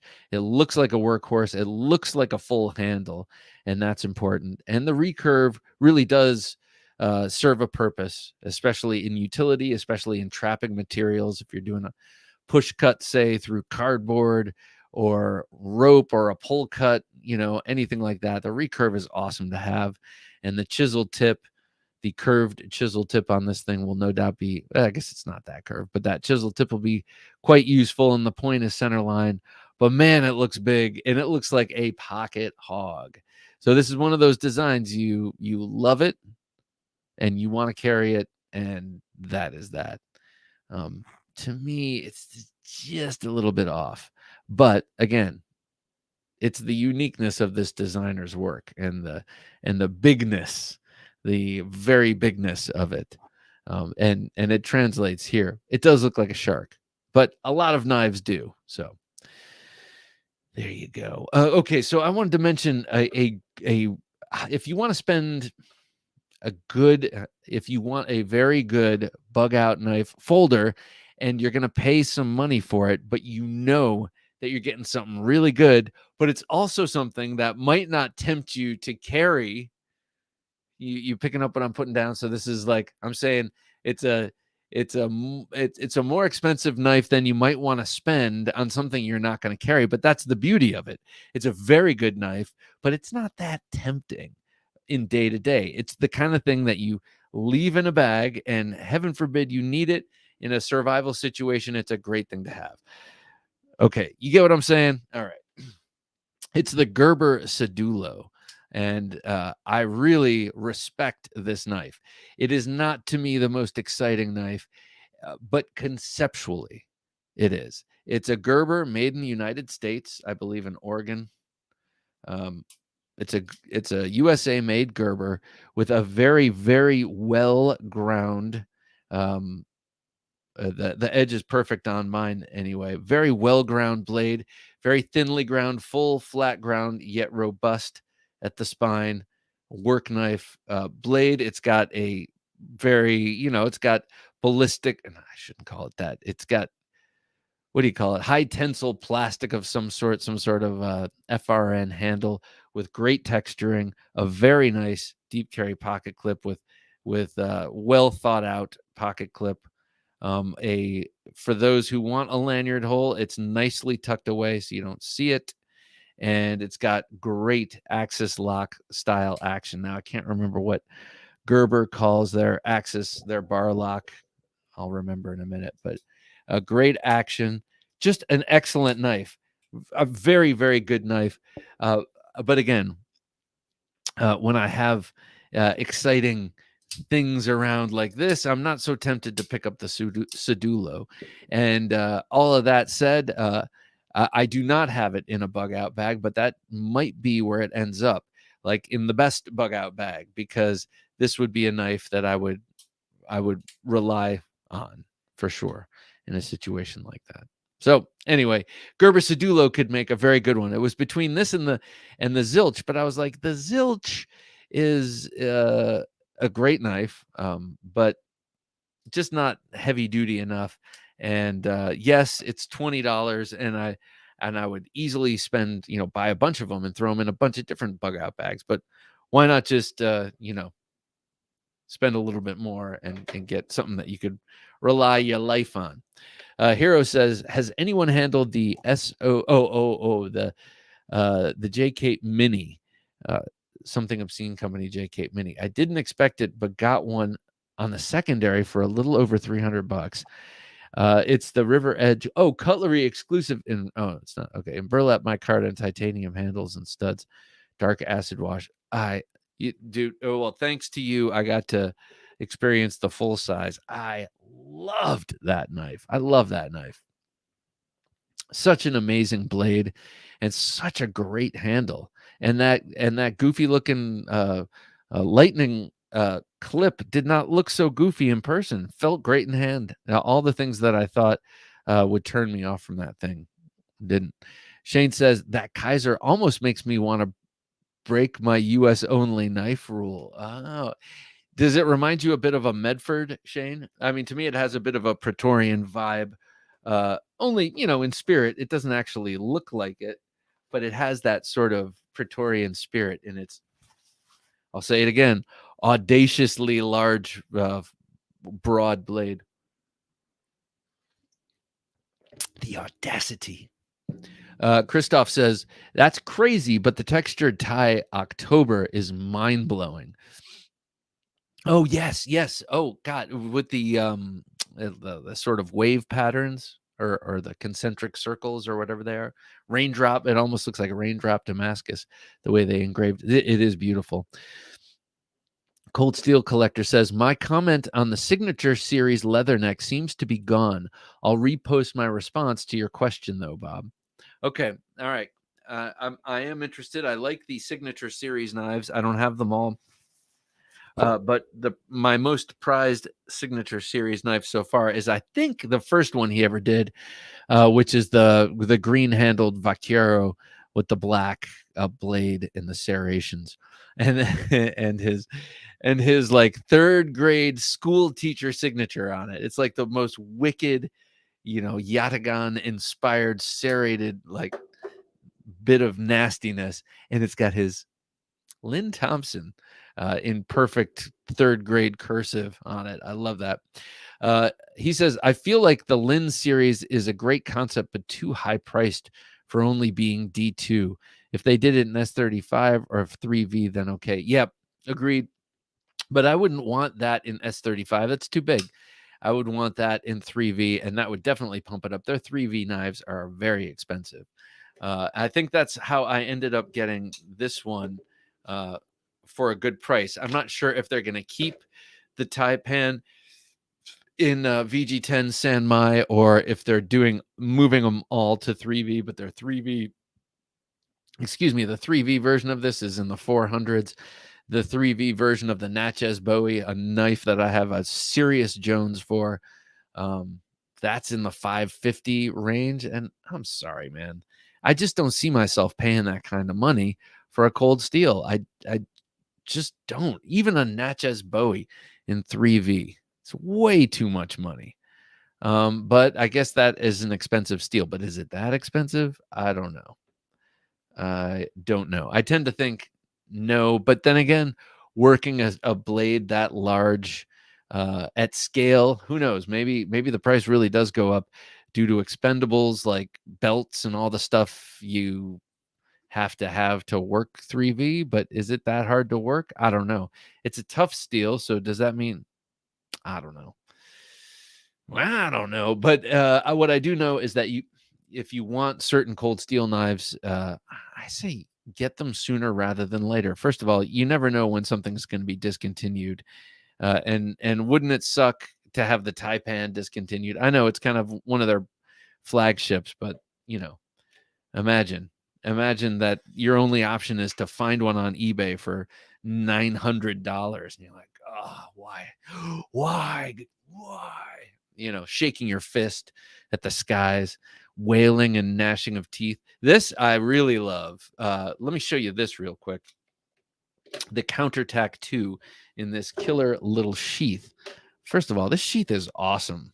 And the clip they put on it is really good, which is a great change from the really awful clip they put on the Kobun. The clip they put on the Kobun would make a bad walkie-talkie clip, but it's the same kind of clip. It doesn't lock around. It doesn't reach around your belt. It just slips over it, and so just as easily slips off. Like, what? Why would you do that with a knife? That I don't understand. That was like a cheap move that someone hopefully. I'm not going to say that, but hopefully whoever designed that learned a lesson and won't design crappy clips like that. But let's accentuate the positive and eliminate the negative. And look at that. That is a good belt clip. Very well done. And I like how it's anchored in 4 positions instead of locked in like they used to be. This had one of those useless clips on it. So it's just awaiting a tech lock or something else I'll put on there. But this little guy is so cool. It's very light. It comes with not only that belt clip, which is how I'm going to use it, but it also comes with ball chain. And like I said, this is the neck knife of the great Lynn Thompson. So it fits in the hand really well. It's a small handled knife, but it fits like in a saber grip like this, or in that sort of, I call this a shovel grip. I'm not sure why, but it's like you're using a spade. It's kind of like flat like that. Anyway, in any of these positions behind the guard, the pommel nestles into your palm and backs up. So I mean, with that tip and the pommel backed up into the palm, I mean, you can go into anything with this. And it's really sure in the grip. It's very, first of all, it's Coke bottled in all directions, but flatter in this direction, so it's not going to turn in your hand. It's got this great nubbiness all over it, including jimping on the back, and it is going to stay in place, and your hand is not going to come up. That guard is great. This thing is an awesome little wicked knife, and they make this in a 5-inch version, and I had that at one point, and I traded it or gave it to someone. I can't remember the story with that. But nice stone washing. Again, you've got that spooned out blade there. So wicked. Just really, really. But in reverse grip, my hands, I wear like a medium, I guess, glove.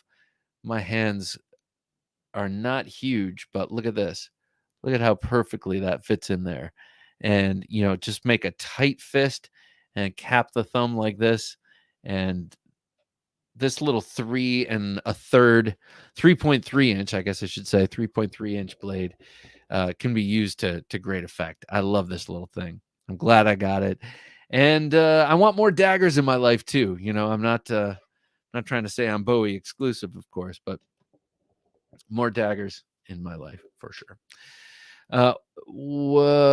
Any concept, any ideas for what makes a good bug out knife? Is it the lightness? Is it the replaceability? Is it the utility? Is it the usefulness? Yeah, thank you, Jim. I forgot to mention, this is in recognition of National Preparedness Month. That is this month. This is National Preparedness Month is September every year. They started this in 2004 in commemoration of 9/11. And wow, which we're coming up on very shortly. And so this is a great time to think about this stuff. Get your bug out bag. Make sure that you have something in your car. And I hate to put it this way, but especially if you drive an electric vehicle, because if you live in California and you drive an electric vehicle, which they're strongly encouraging out there, they're also telling you not to charge your cars because of the demand on the grid from the heat and the air conditioner, air conditioners and all that. So anyway, the point is a bug out bag in your car is good, and you don't want it to, you're walking a fine line. You want good stuff in there, but you know that it could be stolen because it's in the back of your car. And depending on where you live, that could happen. We had a spate of people breaking into cars where I live, just testing door handles. And I fell victim to it. And I remember I had come back from grocery shopping. And I had like 15 million bags. And I'm like, I'll lock it when I get back in. Never locked it. And they ransacked the car, took I had a Cold Steel Recon 1 in there. They took that. Sons of guns. Kevin Moore, better late than never. What's up, junkies? How you doing, sir? Just talking about bug out. We're just talking about the fact that it's National Preparedness Month and everyone should have a supply of water at home. One year I got a 55-gallon drum for water storage, and we have that, and we got storable food. Just get some of that stuff, freeze dried food. It will give you some peace of mind, and that you could always do better. You can always prepare more and make a better plan, but just doing a little bit is better than doing nothing. And then that always leads to doing a little bit more, doing a little bit more, doing a little bit more. And as knife people, that should be your entree. Well, I better prepare. So what knives do I need? And then once you start, then you have to move on from knives and figure out what guns you're going to have. And then once you have that all squared away, then you think about food and radios and flashlights and batteries. And some of you are going to think about flashlights right away, but those are the people who call them torches. So torches, you got to consider that. Jay says, if I weren't a junkie, I'd standardize I'd standardize on some reliable, affordable bug out blades, stuffing an SRK in every pack. Yes, that is. I'm surprised I didn't think of that and pull that out. That's been a big one for us. I have great knives going unused, so why not store them where they may be useful? That is an interesting concept. That is definitely, yeah, that's a good idea. That SRK was in my wife's bug out bag when she lived in London. That's what I got it for. And she smuggled it into the country. I don't even know if she knew she had it on her. And that could have been really bad. So glad all's well that ends well. Mr. Greg says Honda gas powered generator in the truck is a must for those electric cars. That's actually hilarious. Shane says bug out knife, tough and easy to maintain. Yeah. Yep. And especially if you get some micarta scales on there to class it up a little bit, give it a little bit more weight.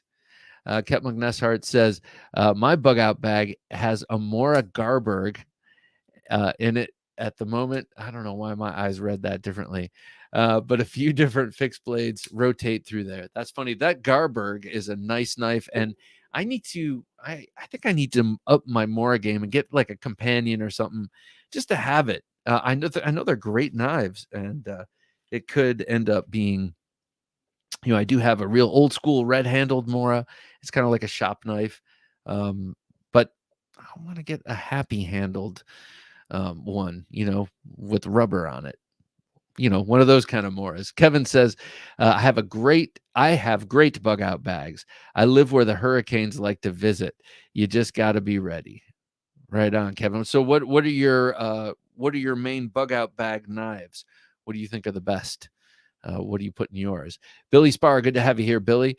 What's the 3 items you should always want in there? No exceptions aside from a knife. Some way to start a fire, I would say. Some sort of tarpaulin. I like saying that. Some sort of tarp, or at the very least, some sort of very robust like poncho type thing, or something that you can make a little shelter out of, I would imagine. So fire, shelter. The knife is already assumed. Battle axe, tomahawk. No. What would the third thing be? People are yelling at their screen right now. What would that? Flashlight and batteries. That would probably count as one, right? So let's say light, fire, and some sort of way to shelter yourself, like a tarp or a and maybe rope. So how about tarp, rope, fire, and then you could make light with a torch, like a real torch, not a flashlight. Mr. Greg says, my bug out blades are cold steel mini tack Tanto. Oh, that's a good one. DPS Hest fixed blade, always like that. Cold steel airlight, and the SE Avispa. That's a nice. Those are good. Are they all in the same bag, or are those split between 2 different bags? But those are great, all great choices. I love my Eldris and Companion. Great options for climbing, fishing, and getting bushcrafty. So it's the Companion that I want, the larger. Obviously, the Eldris is the small one. And we gave away a Companion here. I think Jock got that blue handled Companion. Billy, Jay says, hey, Billy, first aid, fire kit, some plan for water. Oh, that's good. Yeah, I forgot about water. Some sort of purification. But is that, yeah. Wait, can you go back, Jim? Oh, first aid, right. Yeah, first aid is a good one too. Billy, fire starter, torch, water filter.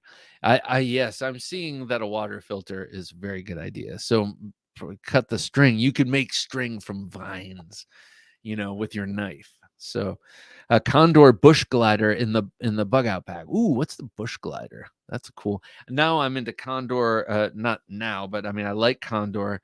And then last night, talking to Joe Flowers got me back into looking at Condor, and being in a Bowie phase. I want that Undertaker Bowie by them. That's awesome.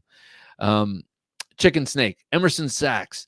So Chicken Snake, first of all, thank you for joining us. And is this what you carry today, or is this what you have in your bug out bag? Either way, I applaud the choice. I think it's my favorite Emerson. It is almost always the one I grab first if I'm fixing to carry an Emerson. Kevin Moore, 40 watching, 28 likes. Do the math, junkies, and pound that like button. I love that. I love that kind of talk, Kevin. Thank you, sir. Pound it. Just pound that like button, people. Use your elbow if you must. Pa pa pa. Or the guy next to you. Wham! Just hit the button. Hit the button, guys. Ow, that hurt. Also, you can listen on these podcast apps here too. Jim popped that up. Thank you, Jim. I appreciate that. That's this. Okay. So one other thing that it's not one, I have a whole bunch of clip points, but a clip point also uncelebrated, but that I have fallen in love with quite recently is the kudu.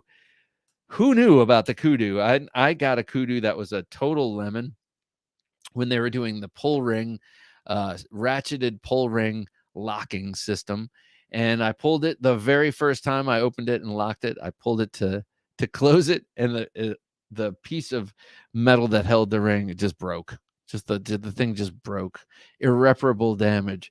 And I was like, damn, what a piece of crap. I really loved this thing, and really wanted to love it. And so I sent it back and got my money. But this is a newer one. This is like a 4.5-inch blade, and this is a newer one that's more of a slip joint. And I got it when I ordered. What did I get? When I ordered this knife from Smoky Mountain Knife Works, I got this knife for free, and I love it. First of all, the slip joint sort of spring that holds it open is quite stout. It's got really good action, and it does have a half stop, which is a must for a knife this big with a spring that strong, because it is coming back into the handle with some gusto. But just a great knife. This would be an awesome one to have in the car or in a picnic basket or something like that. A great food knife option. This would make a good steak knife. How cool would it be to have this knife with a nicer blade steel and a just nicer materials in general, but the same snappy action, same shape and everything. Use it as a steak knife, use it as all sorts of, for all sorts of stuff. I would dig that. Blade Ogre says, my bug out bag has the LT Wright Jessmuck C. Very nice. And any other fixed blades I can fit in it since I don't carry them as much. Oh, yeah. Yeah. You're going to weigh yourself down. You'd be trying to move. You'd be like, someone carry my knives. No, actually, I hear you're quite a giant, so I'm sure it's not an issue. Grail water, Ketmuk says, water filter, a light, and first aid kit. Yep. Well, I'm going to take everyone else's advice for the 3 things. I'm pretty good at putting together bags full of stuff and bins full of survival stuff, but 3 things, man, that yeah, I guess I'd be dead. Billy, no, I shouldn't say that. With my selection of things, I would do what I needed to do, and I would survive and thrive. Billy Spar says, interesting input. Thanks, everyone. Been meaning to make a bug out bag. Oh, yes, Billy. Do it now, Billy. Now, just world's all nutty. That's one of those things you can do, and then you don't have to worry about that. Right now, that's probably one of those nagging things, like writing your will or updating your health insurance or life insurance or whatever it is, that thing that's nagging at you. Well, take care of it. And that's not me preaching. That's me talking to myself too, because I got plenty of those little things that I just have to handle, that when you do them, they take half hour, 45 minutes at most, and you're done. And you're like, wow, man, I've been putting this off for so long. I should have just done this 6 months ago, like I always tell my daughters to do. Why are you putting it off? Why don't you just do it now? Thankfully, they don't know that I'm doing the same thing at the same time with my own stuff. The click and cut is a must-have hanging on your bug out bag. Oh, hanging on your bag. Yeah, and it's cool because it has a variety of blade shapes too. You got the Warncliffe, you got the drop point, and then they have some sort of a serrated option. Can't remember what that one is. Dion Page says SE5 and Azula 2. Very nice. SOG folding saw. A folding saw is something I need for sure. Wook's Axe Rain Gear Tarp. Light for different fire starting methods. Cold Steel Spetsnaz shovel. Great idea. Map bullets. Canic DP9 is in my bag. What's a Canic DP9? I'm not sure what that is. But yeah, all those things, good. All good. Mr. Greg says, knife junkies, drop a sharpening stone in those bug out bags too.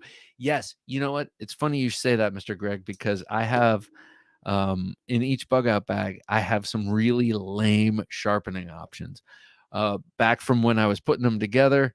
But now I'm way better at sharpening. I just need to get a couple of good stones in those bags instead of like one of them. I have just like one of those little rods that you just really, if you want to sharpen a large knife, it's going to take you forever and you're going to cut yourself.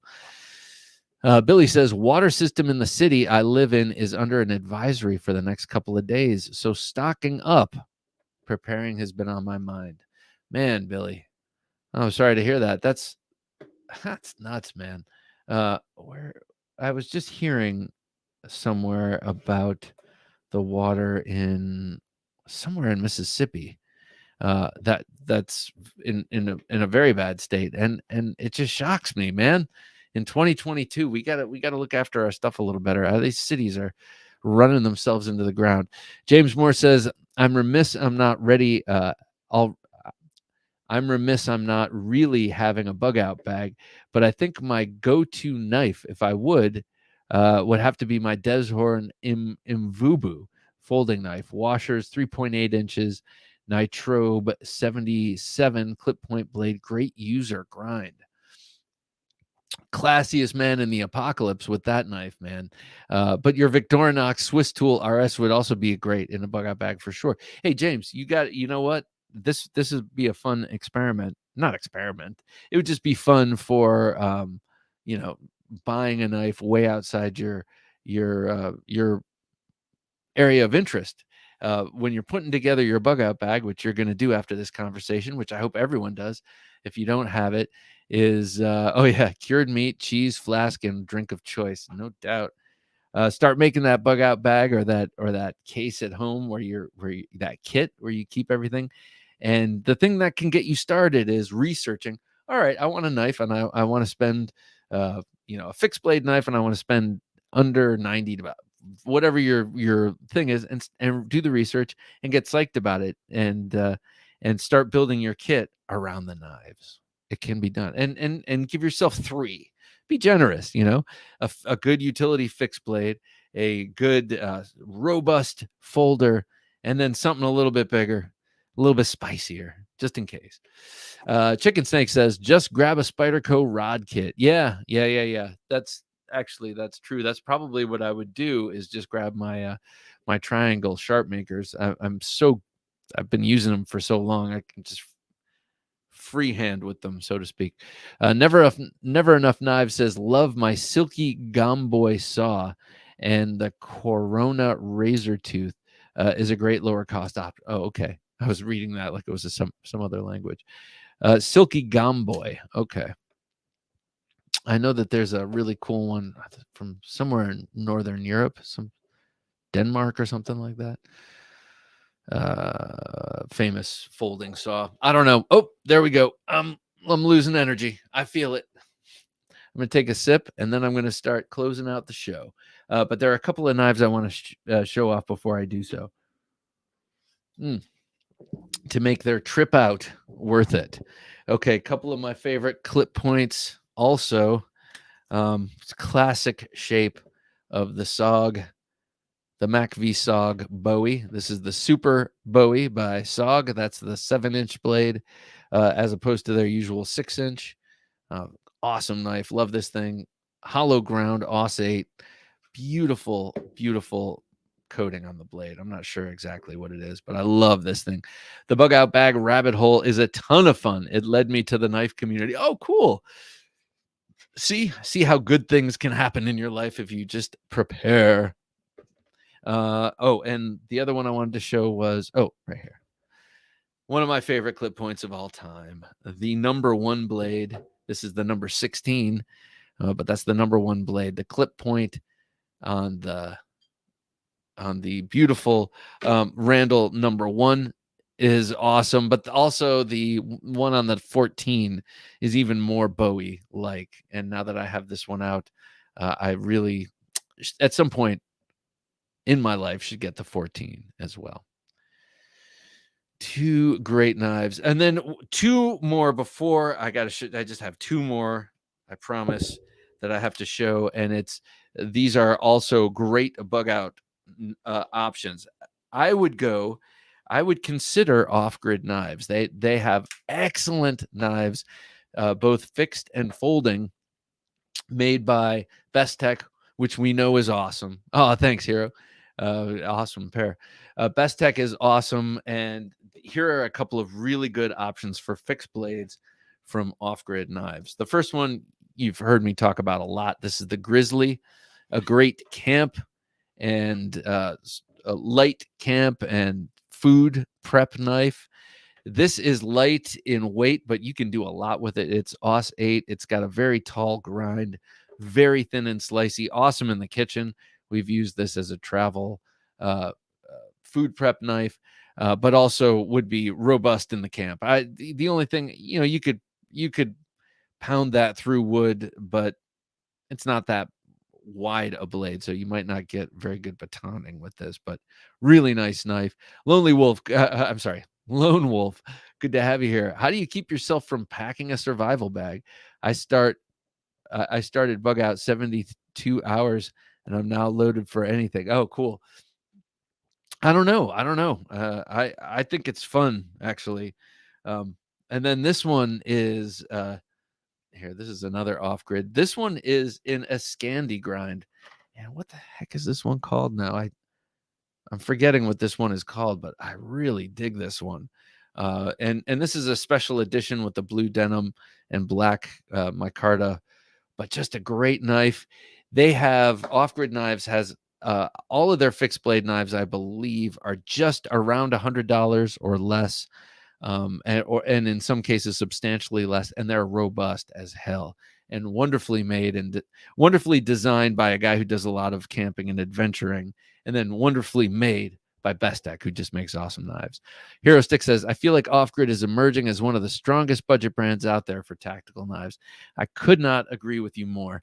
And on that note, yes, get your Off-Grid knives with the affiliate link. Just go to theknifejunkie.com/offgrid, and we get a little bit of help for the show if you like their knives and you want to order one. It doesn't cost you anything, but I get a little sweet taste. Sorry, that was a creepy Joe Biden moment right there with the whispering stuff. I didn't mean that. Chris says, wouldn't a light tomahawk be a good option for a Bugout bag? Yeah, I think so. Or maybe just on the hip, like in one of those hammer rings. I think that'd be awesome too. All right, guys, that does it for me on this fine Thursday evening. Don't forget, coming up in the middle of the month, third Thursday, will be the giveaway of this knife here. This is the Concept Bulldozer, an awesome knife in D2 and micarta and bearings and all the rest. Awesome knife. And also, don't forget to check out the interview show on Sunday. It will be Joe Flowers, right? Joe Flowers this weekend. Yeah. Awesome, dude. And great show. Tune in to hear about his adventures, but so much more. He shows a lot of cool knives. That guy's got a crazy collection. And actually, we're going to do another show at some point in his garage looking at his giant collection. All right, that does it for me, Bob DeMarco. Thanks for joining us here on Thursday Night Knives. If you're interested in becoming a patron, just go to theknifejunkie.com/Patreon. You can check out the different tiers of support. Also, you can just hit the QR code right there on the screen and get there that way. I think that's pretty cool, very convenient, and extremely contemporary of us. For Jim working his magic behind the switcher, I'm Bob DeMarco saying until next time, don't take dull for an answer.